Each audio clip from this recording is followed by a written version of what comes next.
les invito a que abran sus Biblias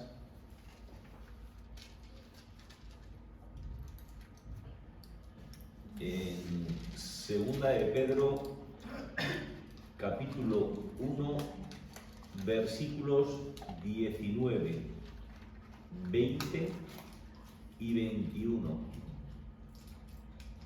Tere, que luego me dices que te miro mal. Segunda de Pedro, capítulo 1, versículos del 19 al 21. Olga, estos 3 versículos están divididos en 2 partes y son bastante complicados. ¿Por qué? No lo digo yo, lo dicen los expertos. Porque el griego que usa se da para interpretarlo de formas distintas. Así que, Araceli, ¿qué es lo que vamos a hacer? Vamos a coger las 2 partes y vamos a explicar 2 posibles interpretaciones. Una que pensamos que bien puede ser, pero no, y por la cual nos decantamos, o en este caso yo me decanto, ¿vale? Pero que les quede claro que no está muy claro. Una cosa ya lo dijimos, Tere, los expertos atacan mucho esta carta, dicen que de todos los libros del Nuevo Testamento es el menos valioso y que con la traducción gana. Imagínense, o sea, que con la traducción gana, es decir, que eso, papá, nosotros lo leemos y podemos entenderlo, pero un experto que lee los manuscritos más cercanos a los originales dice, pues esto lo podemos interpretar de esta forma o de esta otra, ¿vale? Así que bueno, dice, primera parte, así es que esto hace que la palabra de los profetas sea todavía más cierta para nosotros. Y vosotros, Araceli, haréis bien en prestarle atención cuando relumbra como una lámpara en un lugar tenebroso, hasta que amanezca el día y salga la estrella de la mañana en nuestros corazones. Esa es la primera parte. Vamos a la segunda. Porque debéis daros cuenta, primero y principalmente, que ninguna profecía de la Escritura es cosa de interpretación privada, porque ninguna profecía se nos ha comunicado por voluntad humana a secas, sino que los profetas, Araceli, hablaban de parte de Dios. ¿Y movidos por quién? Por el Espíritu Santo, ¿vale? ¿Amén? Amén. Muy bien. Vamos a la primera parte.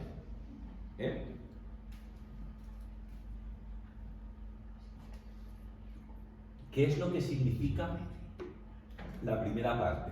Bueno, pues hay 2 vías de interpretación. Vamos por la menos probable. ¿Bien? La primera frase puede, no lo sé, puede querer decir lo siguiente. En la profecía tenemos una garantía ¿de qué? De la segunda venida. A ustedes no les costará coger el hilo, porque ya lo explicamos un poco, aunque aceleradamente, la semana pasada. Pero Carmen y Marisa a lo mejor les cuesta un poco más porque no estuvieron. Mire cómo al final yo no me he equivocado del todo. Pase por aquí, hermano, no se avergüence. Si ya le he mencionado, ya todo el mundo lo ha mirado. Bienvenido, bienvenido.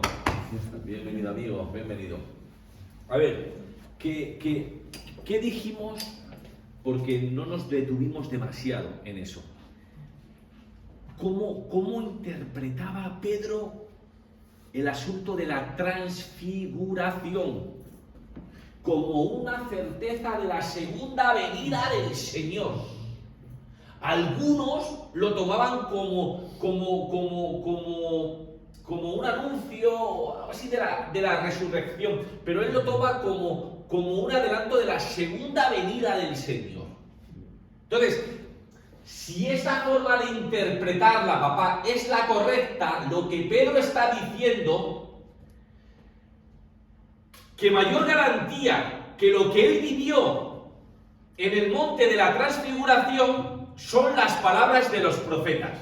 O sea, si lo que yo viví fue importante y es una garantía de la segunda venida del Señor, el hecho de que eso estuviera profetizado, el hecho de que los profetas lo anunciaran, es mayor garantía incluso que lo que yo viví en ese monte.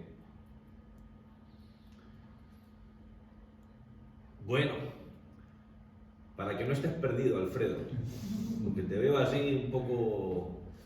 Hemos dicho que lo que hemos leído... se lo pongo aquí, ¿vale? Estamos en 2 de Pedro 1, del 19 al 21, ¿vale? Pues lo que hemos leído, los expertos dicen que es un texto complejo, complicado, difícil. ¿Por qué? Porque a nosotros ya nos llega traducido y más o menos podemos entender algo. Pero el experto que acude a los manuscritos más antiguos se da cuenta de que se utiliza un griego que se da para distintas interpretaciones. Entonces, claro, dependiendo de cómo lo interpretes, significará una cosa u otra. Esos versículos, el 19, el 20 y el 21, lo hemos dividido en dos partes. Estamos con la primera. Y hemos dicho que primero vamos a hablar en cada uno de los casos de dos posibles interpretaciones. Primero hablamos de la menos probable. No por ello la negamos, no decimos un no rotundo, pero es menos probable. Entonces, bueno, aquí estamos, en la menos probable de esa primera parte. Ahora, ¿por qué no lo podemos descartar? Aunque sea menos probable, Ted. Porque, hombre, pero ¿cómo la palabra de los profetas va a ser incluso mayor garantía que lo que él vivió en el monte de la transfiguración, ni que fuera eso una cosa normal?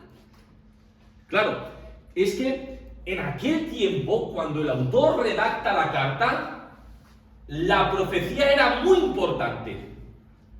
Y ellos vieron en el cristianismo el cumplimiento de las profecías. Ellos vieron, y de ahí muchos conversos, muchos se convirtieron al cristianismo porque entendían que Jesús era el cumplimiento de las profecías, de esos profetas del Antiguo Testamento.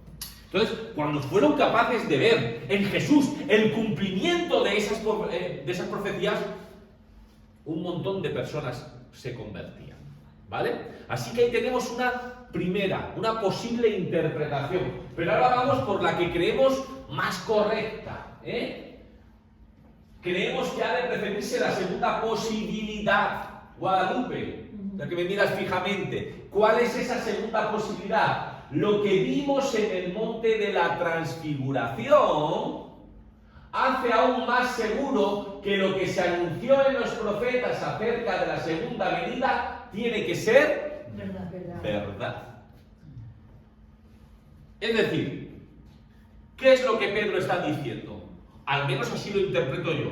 O sea, si tenemos en cuenta que los profetas lo profetizaron, y tenemos en cuenta lo que yo, junto a otros, vivimos en el monte de la transfiguración, solo queda una cosa: la segunda venida del Señor será sí o sí, así que espérala y prepárate para ella. ¿Vale? Bien, vamos a la segunda parte de la profecía. A la segunda parte del texto, donde dice: ninguna profecía se nos ha comunicado por voluntad humana a secas. Y esto también me encanta, ¿vale? Otras dos posibles interpretaciones, Alfredo, que te veo muy atento. Hoy no vienes cansado. No. solo vienes reventado, ¿verdad? Y cansado, no, estoy en otro nivel. Si estuviera cansado sería feliz. Bueno, Marisa, primera posible interpretación, la que creo menos probable. Muchos de los primeros estudiosos, no te olvides de que yo soy un copia-pega, yo estudio y lo que dicen los expertos es lo que te cuento. Muchos de los primeros estudiosos interpretaron que esto quería decir papá. Cuando cualquiera de los profetas, cualquiera, de los buenos, que te va yendo a lo malo, cuando cualquiera de los profetas interpretaba una situación histórica o decía cómo se iba a desarrollar la historia, no estaba expresando una opinión privada suya, sino comunicando una revelación que Dios le había dado. ¿Era fácil? Bueno, era fácil. Para algunos no era tan fácil porque lo seguían, pero en principio era fácil identificar al buen profeta del mal profeta. ¿Por qué era? Porque el mal profeta hablaba de manera privada. Hablaba lo que le convenía o lo que le apetecía. Así que era fácil con el tiempo vislumbrar quién era el buen profeta y el mal profeta. ¿Por qué? Porque el buen profeta, de lo que profetizaba, eso con el tiempo se cumplía. El mal profeta, ¿vale? Pues no. Miren, fíjense, Sofía, para que vean que no me lo invento. Sofía, Jeremías condenaba a los falsos profetas. ¿Y cómo lo hacía Guadalupe? Mira lo que dice Jeremías 23:16. Es fuerte, Hablan visión de su propio corazón, no de la boca del Señor.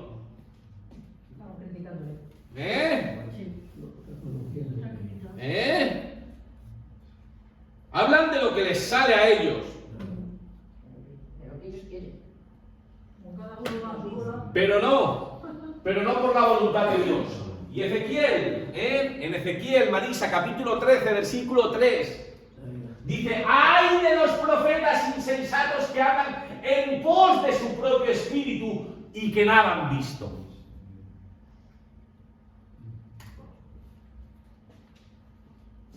Hipólito. A este no le busques en la Biblia que no le vas a encontrar.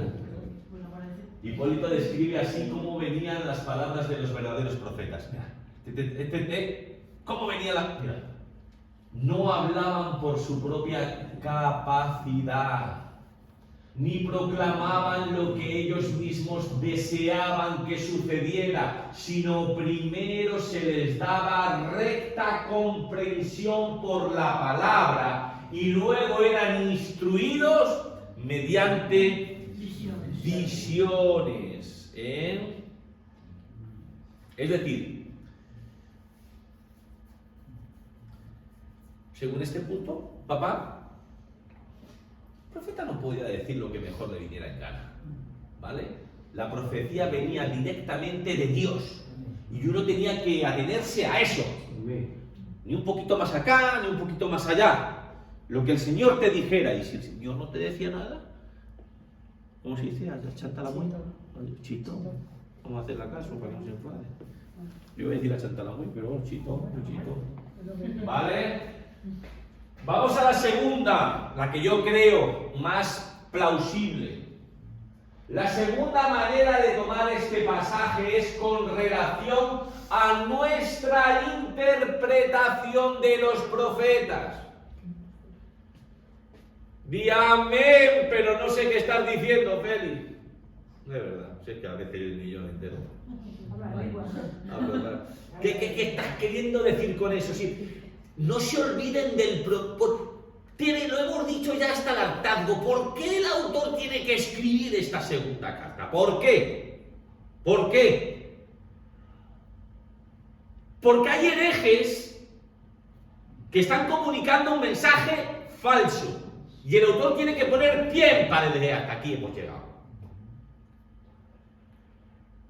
Vosotros no habláis por boca de Dios. Vosotros no expresáis la voluntad de Dios. ¿Vale? Lo que entonces, si esto es así, Carmen, lo que Pedro está diciendo es que uno, o el profeta, o nosotros, no podemos acudir a las Escrituras e interpretarlas como mejor nos venga, o como mejor nos convenga.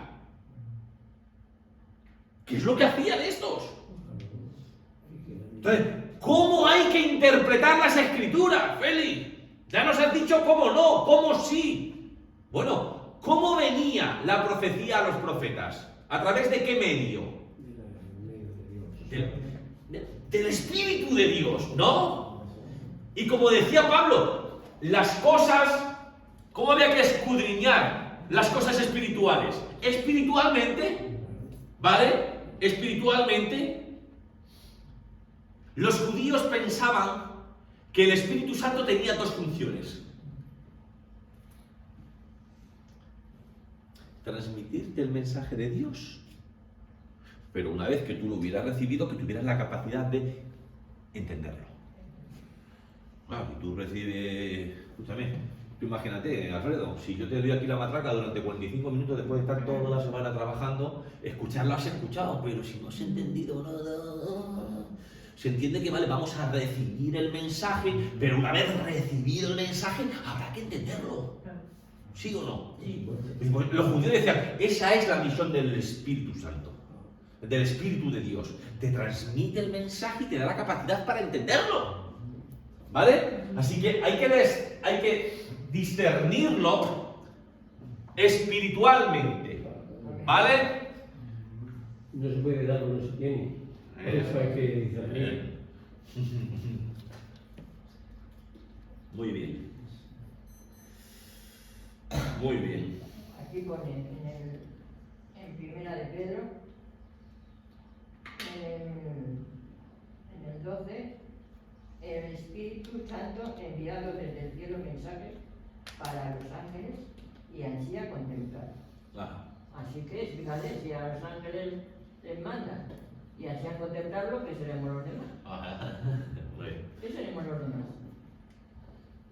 Muy bien, Arcelio. Continuamos con esto. Con el segundo punto, continuamos. Entonces esto quiere decir dos cosas, ¿vale? Dos cosas. Number one, número uno.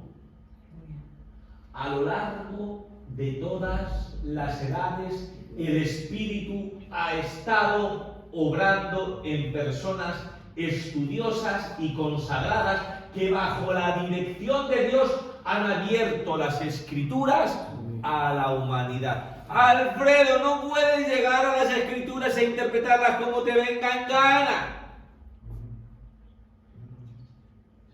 Lo que se nos dice es que hay que acudir a los expertos, a esas personas a las que Dios ha utilizado para hacernos más comprensibles las cosas. ¿Vale? Y number two. 1, 2, 3, 4, 2. Hay más que esto. El único lugar en que el Espíritu mora. El único lugar, fíjense, el único lugar, que se me distraen, el único lugar en que el Espíritu mora y opera de una manera especial es la Iglesia. Y por tanto la Escritura debe interpretarse a la luz de la enseñanza, la fe y la tradición de la Iglesia. ¿Quién es nuestro Padre en la fe? Dios. Podemos decir que nuestra Madre en la fe es la Iglesia. Si esto es así, ¿qué quiero decir, Tere? Pónmelo fácil. Pues vuelvo a insistir en lo mismo, no podemos interpretar las cosas como mejor nos convenga o nos apetezca o nos guste. Si vemos que tenemos una forma de interpretar que se aleja a la tradición de toda la Iglesia, tal vez tengamos que pensar que no andamos muy bien encaminados. ¿Vale? Imagínense que yo vengo ahora enseñando, Alfredo. Qué bueno que cambies a tu mujer de 50 por 2 de 25. Mira Sofía lo ve. Claro, porque Sofía toca a 4 de 25.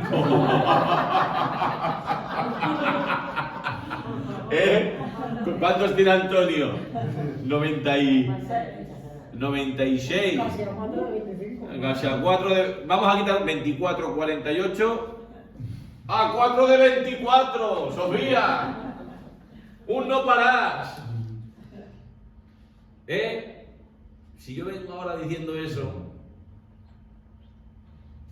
pues hombre, eso no está muy dentro de la tradición de la iglesia, ¿verdad? Pues no. No, pues tendré, ¿sabe?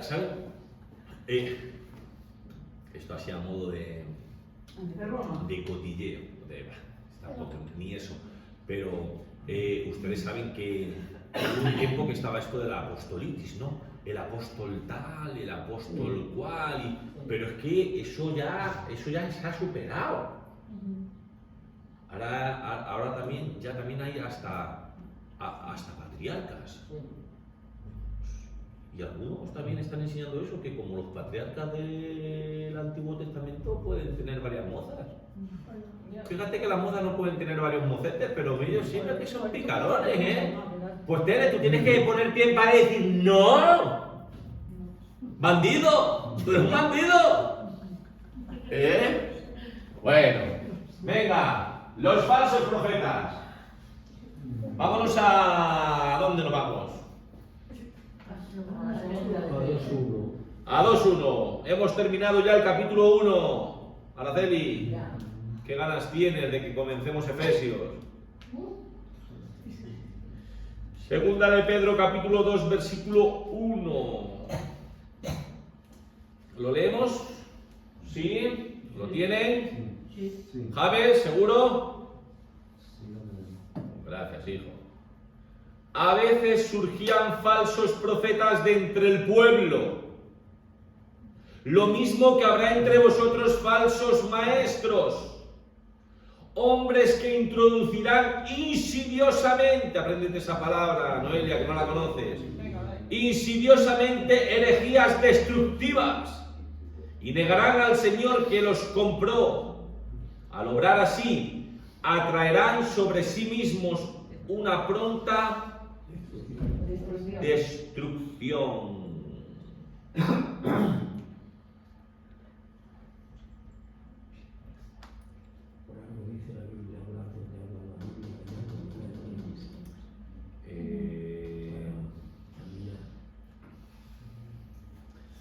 Fíjate que el autor, si quieres que diga Pedro, digo Pedro. Pero ya hablamos acerca de las dudas de la autoría, ¿no? El autor de la epístola dice: Tere, cuídate de los falsos profetas. Y no estaba innovando, no tuvo que estrujarse el cerebro. ¿Sabes por qué? Porque siempre hubo entre el pueblo falsos profetas, que con sus enseñanzas, Olga, lo único que hicieron fue descarriar al pueblo. Históricamente eso fue así. Y ya dijo también que en los postreros tiempos ocurriría lo mismo. Está ocurriendo. ¿Y ahora? ¿Eso qué pasó? Ah, sí, mira. Vamos.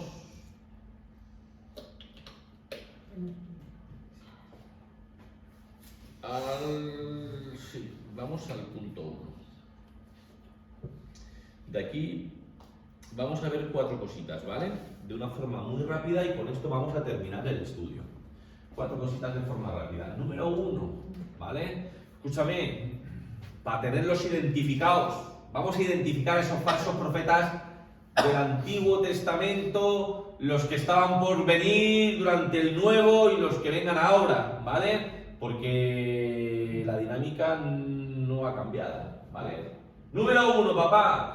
Los falsos profetas estaban más interesados en hacerse populares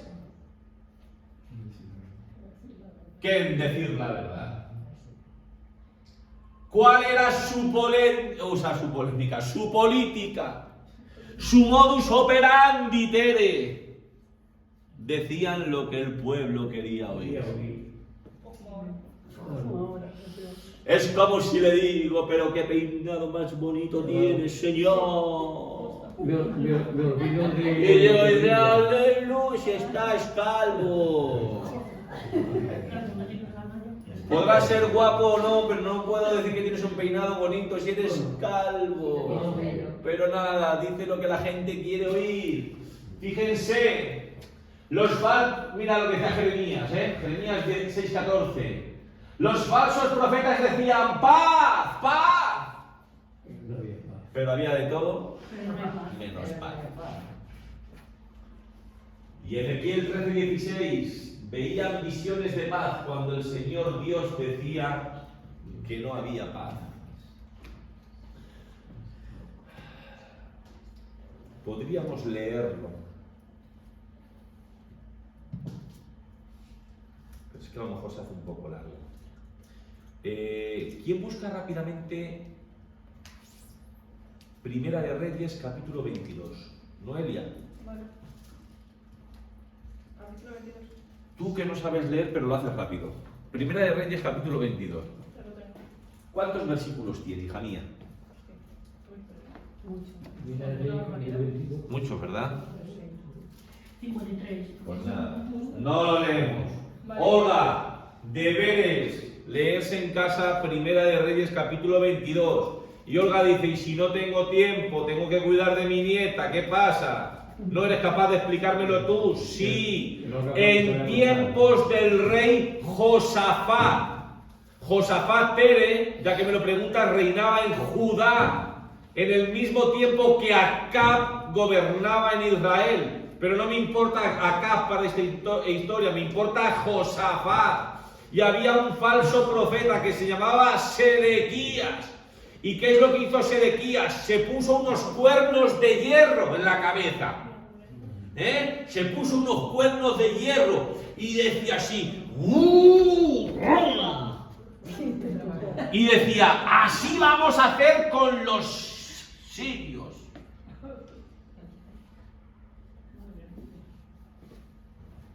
Y llega el verdadero profeta Miqueas y dice, como nos metamos con ellos, nos van a dar hasta en el tupé de Justiniano. ¿Qué es lo que pasó? ¿A quién hizo caso Josafat? ¿A quién hizo caso el pueblo? ¿Qué es lo que prefirió escuchar? ¿A Sedequías o a Miqueas? Díganmelo. A Sedequías. ¿Y qué es lo que pasó? Lo que dijo Miqueas. Así que Josafat pereció trágicamente porque hizo caso a un falso profeta que lo único que dijo es lo que el pueblo quería escuchar. Jeremías 28, deberes para Sofía, leerlo en casa. Y si no puedo porque tengo que cuidar de mi bisnieta, ¿no me lo puedes explicar tú sencillo? Sí. Ahí tenemos a Jeremías, en los días de Jeremías, y tenemos a un falso profeta que se llamaba Ananías. No el del Nuevo Testamento, del Antiguo, Ananías, con H. ¿Y qué es lo que profetizó Ananías? El fin del poder de Babilonia. Y ahí la gente... Pero llega Jeremías y dice... A Israel le va a tocar servir a la nación de Babilonia.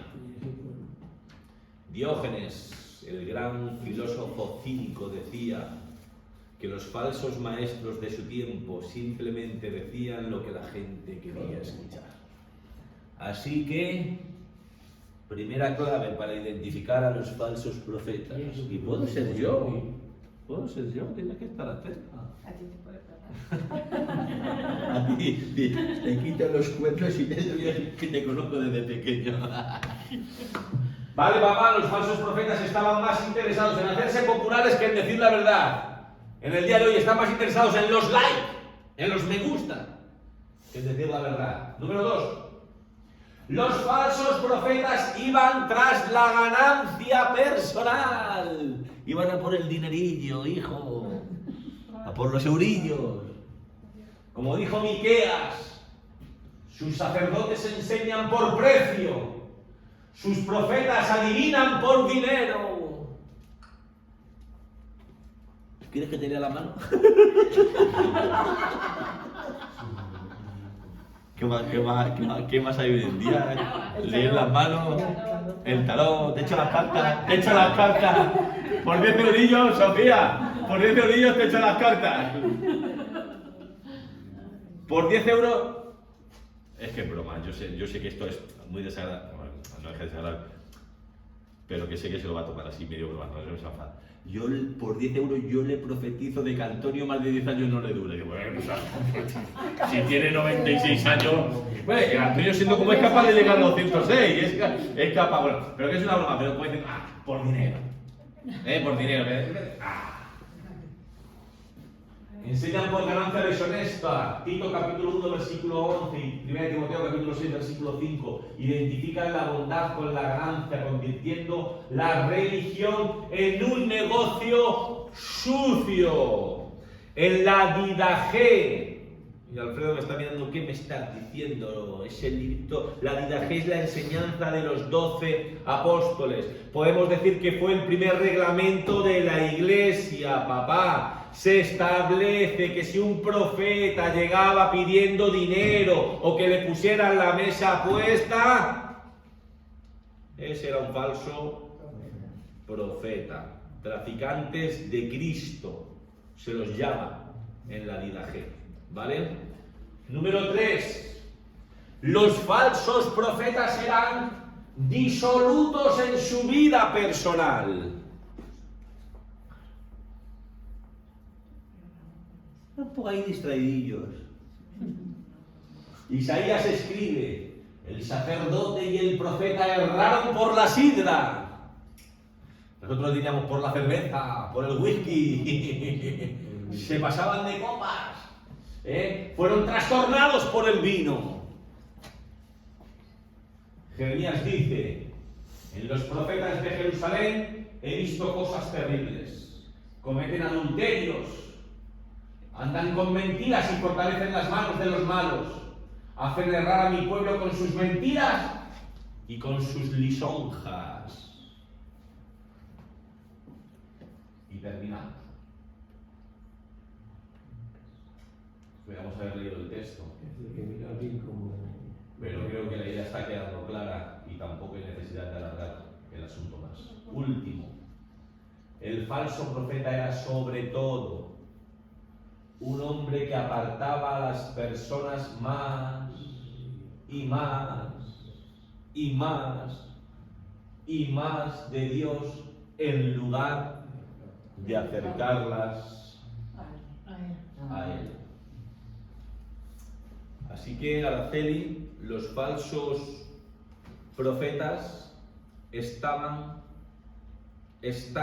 y estarán interesados en la popularidad más que en decir la verdad, en la ganancia personal, en los eurillos o en los dólares. ¿Qué moneda tienen allí en Ecuador? Dólares. ¿Dólares también? Sí. Pues hay mucho para todo. Dólar americano. Eran despistadillos en su manera de vivir. Y eran personas que apartaban a las personas más y más de Dios en lugar de acercarlo a Él. Miren, toma. Mira, si quieres, vete apagándolo. No lo vamos a leer.